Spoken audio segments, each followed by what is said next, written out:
Definition of technical analysis. Okay, now that we have gone through all the housekeeping stuff, that is, we've gone through how this course works, let's get straight to it. Let's start talking about technical analysis. So, what better place to start than by asking, what is technical analysis? So, technical analysis is the study of past market data in order to predict future prices.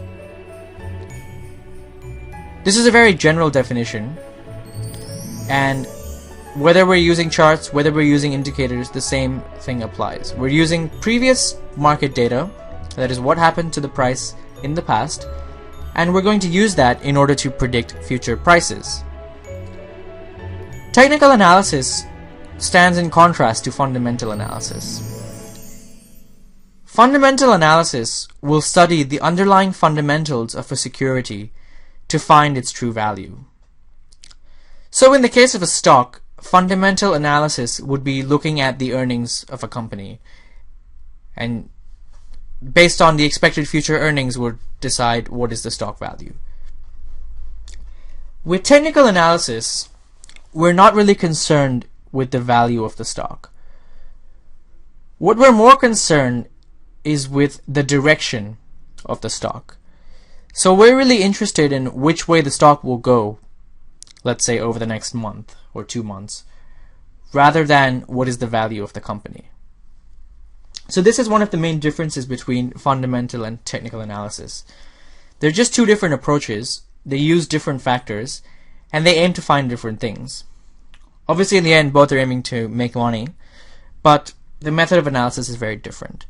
And we'll talk a little bit later on about the differences between the two and when one is better and when the other is better. And of course, as we know, as we've talked about, one of the defining features of technical analysis is that it uses charts as a visual tool, and it also uses numerical tools like indicators.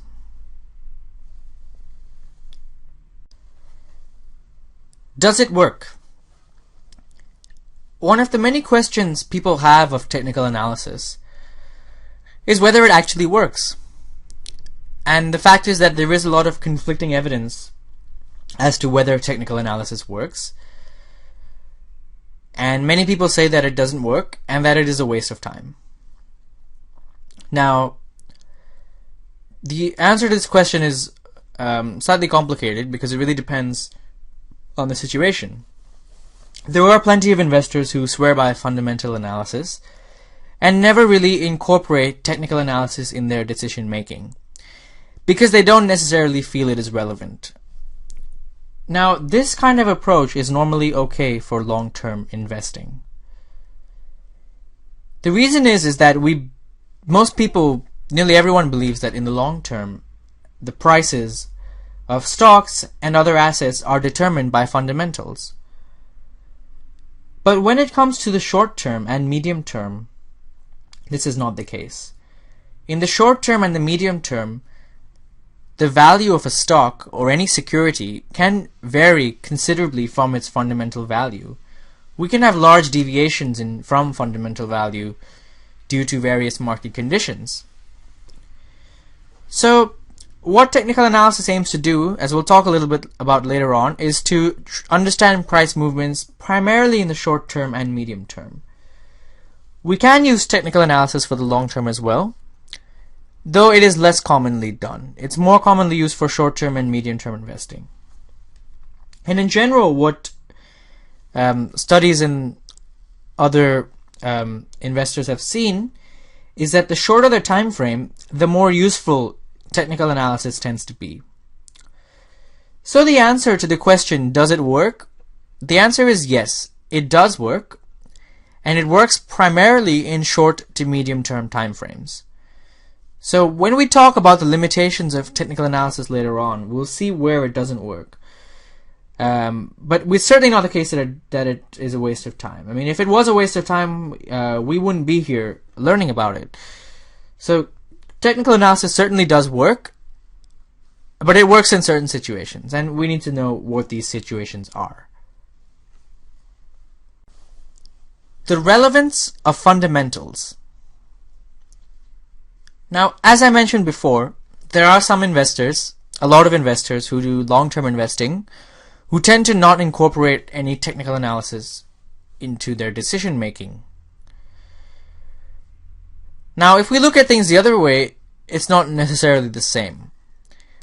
People who use technical analysis don't necessarily believe that fundamentals are not important. In fact, it is generally accepted that fundamentals are quite important in driving the price. And as we know, they do determine prices in the long run. So even someone who uses technical analysis regularly still believes that fundamentals are responsible for driving the price in the long run. So as we mentioned in the previous slide, we'll talk about this in a bit more detail now. In the short term, prices do deviate from fundamental values. We know this because even when we do fundamental analysis, we can see stock prices move quite far away from what we feel they're truly worth.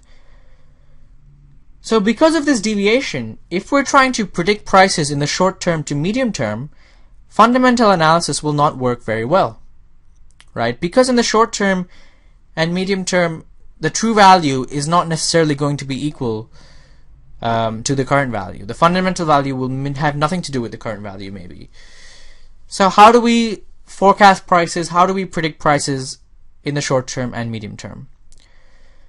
Well, what we need to then do is use technical analysis. So technical analysis is usually better than fundamental analysis when it comes to predicting prices in the short and medium term. Because fundamental analysis is not so useful for that, we use technical analysis to fill this gap.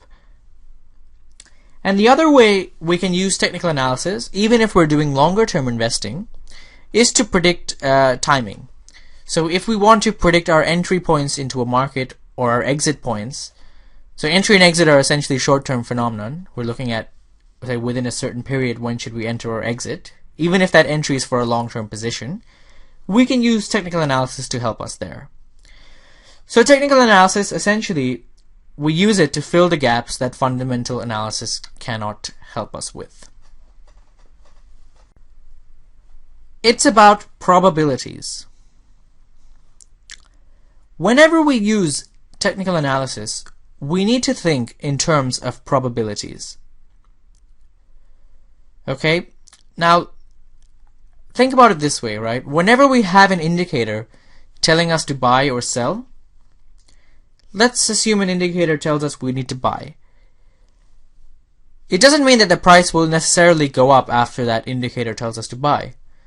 Sometimes that indicator will be wrong. Sometimes the price will actually go down, and we should have sold, not bought. Now, this doesn't mean it's a bad indicator. What we need to do is adjust our mindset in the following way. Whenever an indicator tells us that a stock price will go up, what that indicator is really saying is that there is a greater than 50% probability that the stock price will rise. So sometimes it will be wrong. Sometimes the stock price will actually fall. But if our indicator is good, it will be correct more often than it is wrong. So this is really what technical analysis is about. We need to find indicators that have a higher than 50% probability of being correct. So if an indicator, let's say for example, is correct 2/3 of the time, if we make many trades using that indicator or strategy, then over the long run we will be profitable, even if some trades will go wrong. And that's the most important part about technical analysis. We need to think in terms of probability. We need to think every time we make a trade, there is an X probability that it will be successful, and a 1 minus X probability that it will be a failure. And we're hoping that the probability that it will be successful is greater than 50%. Now, much of technical analysis boils down to finding the right indicator given our situation. And that's something we will discuss in much greater depth when we go through the technical trading systems module about how to find the right indicator and how to create a trading strategy. But for now, let's just remember this, that we need to think in terms of probability whenever we do technical analysis. Two approaches. There are two primary approaches to technical analysis. And we alluded to this a little bit earlier when we were discussing the course structure. If you remember, our second module was chart patterns and analysis, and our third module was technical indicators. And this is really about understanding the two different approaches to technical analysis. The first approach relies on charts. In this case, what we tend to do is use technical analysis as a visual tool. We will look at charts, and based on what we see in the charts, we will use that to predict the future price. The second approach relies more on indicators and statistical analysis. And what we're doing here is actually calculating indicators that are based on the past prices, and we're using statistical analysis to make decisions. So we're looking at what is the volatility of the asset, what is the likelihood of going up or down given various situations. And this form is more numerical and will be Excel based as we go through this course. Now, historically, if we look at technical analysis, the evolution of the field over time, charting was the primary form of technical analysis. And charting is a little easier. We'll talk a little bit in a bit more detail about what these are, how these work. And today, due to the rise in computing power, using indicators and statistical analysis has become more common. Because what we find is that indicators and statistical analysis require many calculations and many mathematical calculations, which, unless we have good computers, we can't necessarily do. So this is why previously people used charts more often, and today a lot more people use indicators and statistical analysis.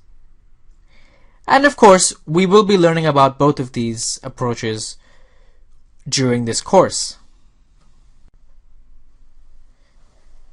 Now let's go through in a bit more detail each of these approaches. So the first approach, charting. As we mentioned, when most people think of technical analysis, they think of looking at charts. When we look at charts, we look for particular visual patterns in those charts and make predictions based on these. So, for example, one of the most well-known chart patterns is the head and shoulders pattern. The head and shoulders pattern refers to the shape made by a particular price series. And whenever we see this shape in the price, we can use that to make a prediction on future prices. And chart patterns, there are many other different patterns out there. And we also have trend patterns, we have support patterns, we have resistance patterns. So we'll draw many lines, for example, on the graph. And when we do this, we're essentially looking to find these common patterns and use those common patterns to make predictions about the future price. The advantage of charting is that it is normally easier to do. All it requires is you to have a chart and you to have a price where you can plot that chart. And then we can look into it, do our analysis, and go from there. Now, one of the key distinguishing features of charting is that it is a very discretionary method. And that's actually one of its disadvantages. What I mean by discretionary is that there is a lot of individual leeway in decision making. So we'll see when we compare with indicators, indicators are very clear-cut. They tend to be, if X occurs, then buy, otherwise sell. With chart patterns, it's not the case. It's not as clear, simply because the patterns that we see are often not that clear. We may see something that looks like a head and shoulders pattern, but it may not turn out to be one, or it may be something a little bit different. So because of this discretionary element, it is often difficult to test how well it actually works.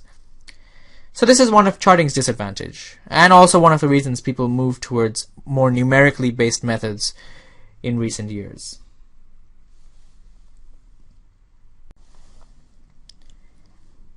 Indicators and statistical analysis. The second method, and the more newer method of technical analysis, is to use indicators and statistics. For example, we can calculate a moving average of a price, as we discussed before, and we can use this to make predictions about future prices. So why is this method very useful, and why has it become more dominant than charting over time? The reason is that it's much easier to test the effectiveness of different technical trading strategies. If we have a moving average strategy, we can test it over a past series of data. This is known as backtesting, and we'll go through this in a lot of detail in the technical trading systems module. We can test the effectiveness of different strategies, and this makes it easier to find which strategies are profitable and which ones are not. And the other thing we can do with indicators is that they can also be used on charts. So we can also plot moving averages on a chart, just like we can put them in Excel. Now, charts sometimes are visually more appealing. They're often easier to see, easier to visualize what's going on, but it's not necessarily the best way to analyze how effective a strategy is. It doesn't necessarily allow us to do backtesting, and this is why we use indicators in a numerical form, and we do a lot of statistical analysis as well. Now, when we use this form of technical analysis, we can be discretionary or automated. So what is an automated system? An automated system is one that takes out human decision making from the equation. So what we would do is create a strategy, let's say a moving average strategy, that says when the price crosses the moving average from below, we buy. When it crosses it from above, we sell. We would have a rule, for example, a technical trading rule, and we would automatically buy and sell whenever this rule was hit. Okay, and that's what an automated strategy is. And when we go into technical trading systems, we will talk about the advantages and disadvantages of discretionary versus automated systems. But of course, this type of analysis is used heavily to build trading systems, and it will be a large focus of this course. A holy grail. Now, it is very important to make this one qualifying statement before we carry on further. And I am pretty sure that all of you are aware of this. Most of you, I'm sure. But I still need to say it anyway because it's just very important. Technical analysis is not a holy grail to uncover the secret of the markets. And I'll repeat this, it is not a holy grail to uncover the secrets of the markets. There is no magic indicator, there is no surefire way to beat the market every time. If someone comes to you and tries to sell you a technical trading system that they guarantee will earn you large profits, it is a load of crap. Okay? You should turn around and ask them, well, if it's guaranteed to earn me profits, why are you selling it and not using it to get rich yourself? The simple fact is that there is no guaranteed way to beat the markets with any technical indicator or any technical trading system. Now, this of course does not mean that technical trading systems do not work. All it means is that there is no one system that works all the time. What we will find is that with technical trading systems, we need to consistently adapt those systems. Because market conditions change over time, we need to change our strategies and adapt our systems to those changing market conditions. And this is why we don't really have this holy grail. And we'll talk a little bit about this more in the upcoming slides. But for now, let's just get this clear and get this ingrained in our systems that there is no magic indicator and there is no holy grail to technical analysis. And as we alluded to earlier, evolving markets.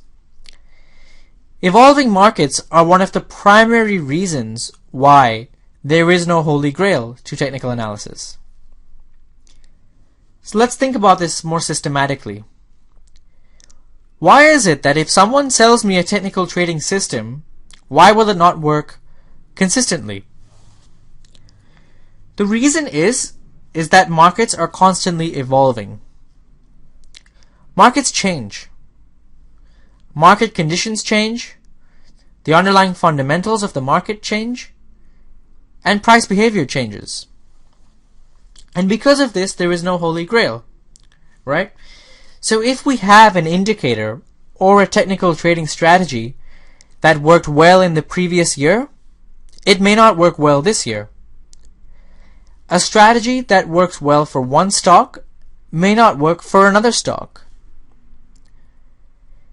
A strategy that worked yesterday or the day before may not work today. The simple fact is that because markets are always changing and always evolving, we will never find a trading system to consistently beat the market. It is just not possible. Now that does not mean that we cannot still beat the markets over time. All it means is that we need to have trading systems that are adaptable, that change. We need to update our strategy regularly. We need to pay attention to the fundamentals and pay attention to changing market conditions. We need to incorporate various different forms of analysis in order to be successful with our technical analysis. So when we're thinking about strategies, if a strategy is working on a stock, we need to bear in mind that it may not work later on. We need to constantly monitor how it's doing, and if we find that later on it's actually not working, we need to change it. And this is actually the secret to beating the markets. The secret is to understand that markets consistently change and that you need to change along with it. There's no one way to beat it all the time. Technical trading systems. So, as we said, if there is not one strategy or one trading system that works for every single market, if there is no holy grail, then how do we make profits? How do we become profitable over time? What we need to do is not have a fixed trading system or a fixed trading strategy. We need a strategy that's malleable, that evolves along with the markets. We need to tailor our strategy depending on the market and depending on the time frame in question. We need to find the right strategy for that particular asset at that particular time. And as we mentioned, the right strategy will be different as markets change. So if the market condition changes, a particular stock will change its behavior. So a strategy that worked previously may not work now. And this is because market structures change. Price behavior changes. There are patterns in price behavior. That is definitely the case. In fact, technical analysis is based on the idea that there are patterns in price behavior, but those patterns can change. Patterns that were common before may not be common today. And this is why our strategy needs to be consistently evolving. We need to have a technical trading system that is not static, that is dynamic. A dynamic technical trading system. And this will be the main focus of the fourth module in this course. It will be how to create this dynamic technical trading system that finds us the right strategy for the right asset at the right time.